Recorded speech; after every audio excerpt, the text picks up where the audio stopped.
Hello, I'm Lizzie and this is Lizzie Reads and welcome to another weekly vlog. This weekly vlog number 4. I'm going to try and do them all the way leading up to the end of the year as I'm really enjoying them at the moment, and yes, that is what is going on. Basically, it's Monday morning and I'm just about to shower before work, doing some work today, as I do every Monday to Friday if you watch any of my vlogs. And I'm put on page 70 of my Angelou's I Know Where the Caged Bird Sings, and I'm about 4 hours into Children of Rettig and Vengeance. I've literally didn't finish a single book last week. I don't think I finished a single book last week, no. And it's just not been in the reading mood. I've been in a lot of just watch things and to take my mind off things. So I've been watching things like Friends, and I watched a few cheesy movies last week that I felt really took my mind elsewhere. I feel like sometimes it's a bit easier to watch a movie when you're feeling anxious rather than, or not feeling yourself, rather than read. As much as I enjoy reading, sometimes I think I don't get as much from it in terms of anxiety relief, or just not, I say anxiety, it's more not feeling myself relief. So that's where last week was, but this week is going to be a positive one. I'm excited. I'm just about to get in the shower and I'll speak to you soon when I'm reading, hopefully. Hopefully I do. So it's my break time now and I'm going to spend my break time listening to Children of Rettig and Vengeance whilst tidying my room, just because it's getting a bit messy and I find it harder to focus when my room is messy, and I find I tend to lean towards tendencies of anxious feeling. We're going to go completely off TBR for this book, for this vlog. It's Tuesday, and basically I've been feeling like I really want to read and enjoy books I used to read when I was a teenager. So as you may know, Noughts and Crosses is on my TBR for this month, and I'm really desperate to read it and I really want to get to it, but I really want to read something fun and light-hearted. And I've been thinking a lot about my teenage faves and things that I was totally trash for as a teenager, things like The Time Traveller's Wife, Jumping to Confusions by Liz Rettig, which I loved this when I was a teenager, Twilight and things like that. I've been thinking a lot about those things, and amongst other things, and The Princess Diaries, but I've already reread The Princess Diaries this year, and I think I might just take a little break from my TBR to try and get back into the reading mood. I think I might reread books I was trash for as a teenager. So it's absolutely trash for this book. I might just tell you all about it. This is basically about a girl called Kat, and she gets a new friend. I think he's American, he's from America, and basically Kat thinks that she is fat. She says she admits that she is not fat in extremely fat, but she feels fat and she feels undesirable because she feels fat. This is something I'd identified a lot with as a teenager, but you look at pictures of me and you would have thought, what the fuck? But I felt like this was really key in me thinking about myself as a fat person versus, just a person. And it gave me sort of a bit of a body positive urge. I feel like I'm going to read this now and be like, what the fuck? This is so not body positive. But at the time, I felt like it was for me and in my personal life, and I feel like I really resonated with Kat, because her mum and sister are really skinny and beautiful, those sort of things. Everyone thinks they're beautiful, and she feels like she is not beautiful because she is fat. I think she talks about her body size, and I think she's probably a mid-size. Yeah, I'm just looking forward to reading this and hopefully have some deeper discussions with you guys, with myself on a camera, and edit it together about mid-size and body positivity, and I suppose body neutrality is obviously, because you know, you don't have to be positive all the time. You can just be neutral. You don't have to be negative. And that is what I'm working towards. And I'm wondering if this will make me feel better or worse. If it makes me feel worse, I'll put it down.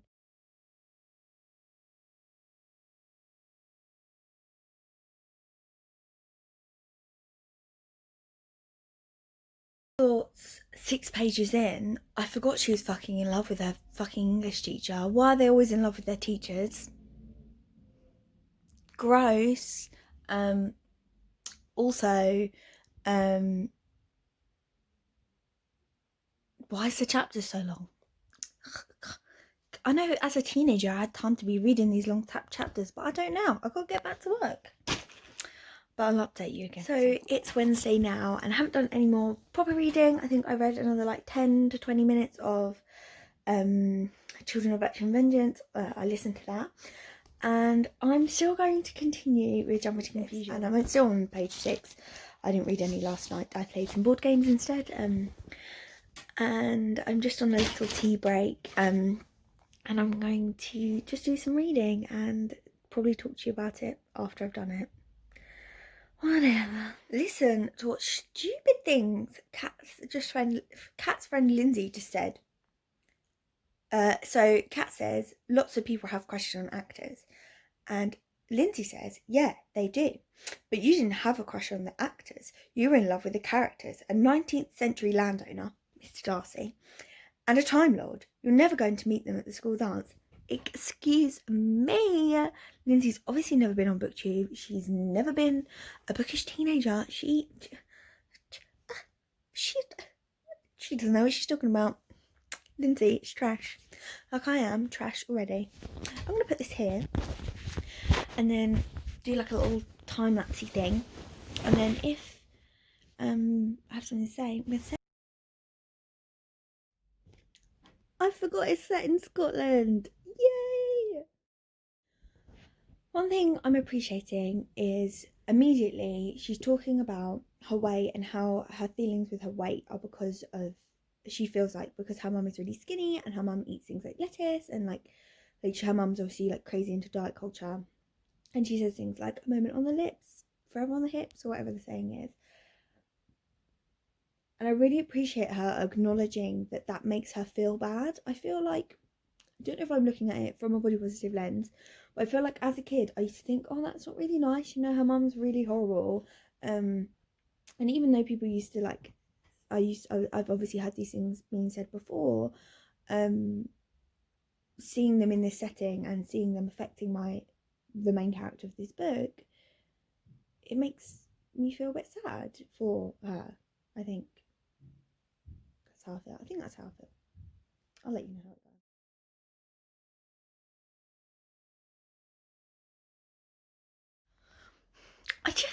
I just feel all squidgy reading this. I'm only on page 16, but I love it. It's so good. Got to go back to work now. Just want to read.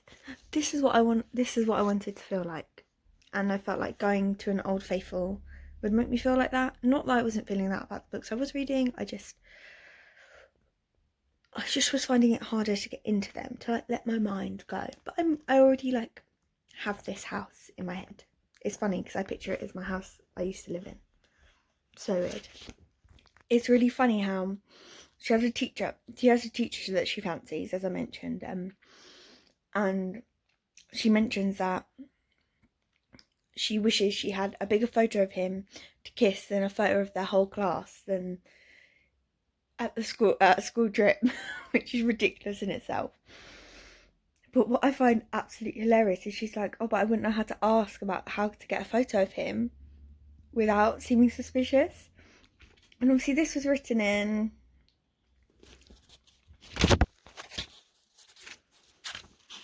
let me see when this was published. So this was published in 2008.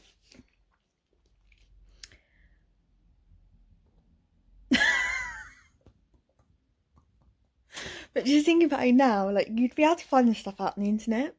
She'd be able to find that on the internet. Like, not even if she couldn't find his like social media page, there would be pictures of, there would be ways of finding pictures of him either on like the faculty page on the school website or school pictures that they upload. This is just wild. I'm having the best time. The American who is forced into Kat's life, and she has not yet assumed that he is gay when, as you can tell by the title and the look on my face, he's not gay. Of course, he's brilliant at sports. It's like, why are all these men, boys, they're boys, they're not men because he's in kids' books, obsessed with sports? Why? Why is that? I just don't get it. Why did that appeal to me when I was a kid? Why? Because I hate sports. Bizarre. Somebody's got to tell me, because this girl is ridiculous. So, this girl's twin sister fancies the American boy, right? Okay, so you're up to speed. She asks the American boy, his name is Josh, to go to tennis. And he's like, okay, only if Kat comes. You know, let's make it a group event. And she's like, Kat's like, fine, I hate tennis because I'm fat. You know, whatever. Obviously, dealing with many internalized body issues. But, you know, tips, you know, she's got that sort of personality. Exactly the personality I used to have. So that's why I'm taking the piss out of myself. And then they go to tennis. She ends up playing and he really likes it and he likes playing with her, but he said she needs to work on her fitness, which she takes to mean fatness, but probably because she never does any exercise, probably just means fitness. And then he gets her mobile number off her cousin, because her cousin's also there, later, because she rushes off because she sees the love of her life English teacher on the street. Ridiculous. And then he rings her and he's like, oh, you know, I had a really good fun. Did you want to play tennis again, or do you want to go to the movies? And she didn't say anything. He's like, oh, it's not like a date or anything. I know you said you don't date, but you know, we could get to know each other, become friends, and take it from there. Take it from there. He's literally just told her, I want to see how things go. How is she not seeing that this boy fancies her and doesn't fancy her sister? And she's like, oh, he's using me to get to Tessa. Serious. This girl, she doesn't know. How did I not see that when I was a kid? How did I not see that? This is amazing. Eye-opening for me. Really eye-opening. Only 46 pages in and we've had a slut-shaming comment. I believe that this isn't... it basically says that her sister isn't a virgin, but she isn't a slapper either, and has only had sex with a few of the hundreds of guys she's dated. Well, I think her horrible personality probably makes her... I think it's probably more to do with the fact that she's underage and they wanted her to seem cool and elusive and like sexually experienced, but not too much, obviously not to encourage too much underage sex because of, well, she's not underage, she's 16, she's 16, I can't remember, but not to just not encourage anything towards in its younger readers. Happy Thursday, it's lunchtime now and I'm just about to eat my lunch while watching something. I haven't decided what yet, but it's going to be something. And I think I'm going to do some more reading to say that I'm on a break and I'm eating, and hopefully I'll be doing some reading. But I've been really enjoying this style of like literally picking up and telling you every single step of the way, because it's very unlikely that this is going to be a book that you'll read. Obviously I'll probably have to do a spoiler flag or something, just in case, but I shouldn't even print that book anymore, like I don't know. I'll let you know all that. So I've just realised something amazing about this book and how it shaped me for such a long time. For so many years I was convinced that vodka was calorie free. And I'd be like, oh, I really should drink vodka instead of wine or a cocktail or whatever because it's calorie free. And then someone said to me, vodka's not calorie free. And I was like, oh yeah, I know that, but it's like less than 10 calories for a serving. And no, that's not true. And I was like, it would completely change my life, completely changed my self-guilt. I couldn't figure out where I'd got the idea that calorie free was from. And obviously my comprehension skills weren't on point, because it says, honestly, sometimes I wonder whether Mum would really care if I downed the whole bottle of vodka, provided it was calorie free. It made me think, this is where I got the idea that vodka was calorie free from. How weird is that? The idea that this girl thinks that if she was dating her English teacher, she could bring him to a party with all her peers and it would be okay because he's got wit and charm. So weird. Afternoon tea break now, so probably quite a bit later. But I just dived back into this, and the moaning she's doing about her friend being a vegetarian and how her friend being a vegetarian is the most impossible thing, and it's like she's so weird for being a vegetarian and that must mean she wants organic condoms. How times have changed. I'm reading in the evening now, and it still amazes me to this day how much bi erasure there is in books. And I've got chocolate on my lip. So she thinks this boy's gay, right? Even though clearly he fancies the pants off her. All he wants to do is spend time with her and hang out with her. So she wants to matchmake him with another boy and a teenager, and it's just ridiculous. But I am really enjoying it because I'm liking watching it unfold, some of the ridiculousness of it. But in terms of biracial, so she's like, oh, I'll find him a boyfriend and then he'll be happy. And then she's looking for a boyfriend for him, and she's going through all the people, and she's like, oh, well, this person is gay and they're going out with this person. But it's funny because no one really knew they were gay until I'm like, and all these people, and it's like, do you not think, or this person's only ever been out with girls? And it's like, does it not occur to you that bisexual people exist? Like, I don't know, it's really bizarre to me.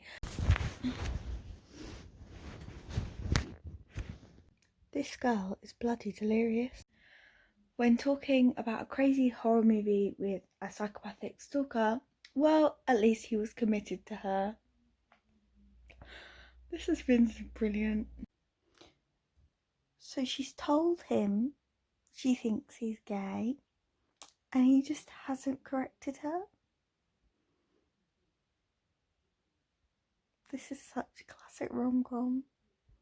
Again, hilarious. I'm having the best time. The end of this was so cute.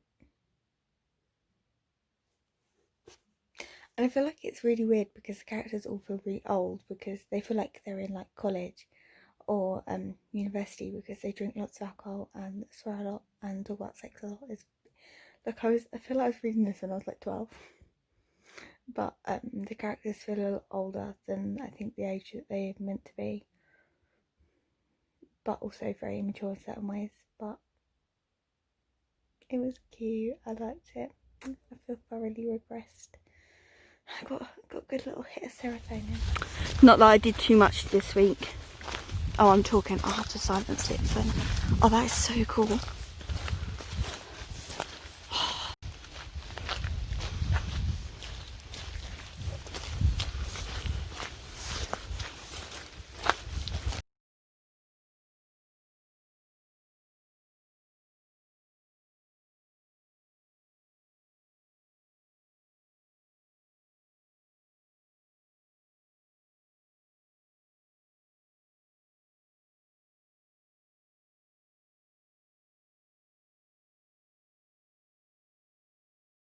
So that's it for me this week. I didn't do a whole lot of reading. I was feeling really rubbish again. I've been in a bad I've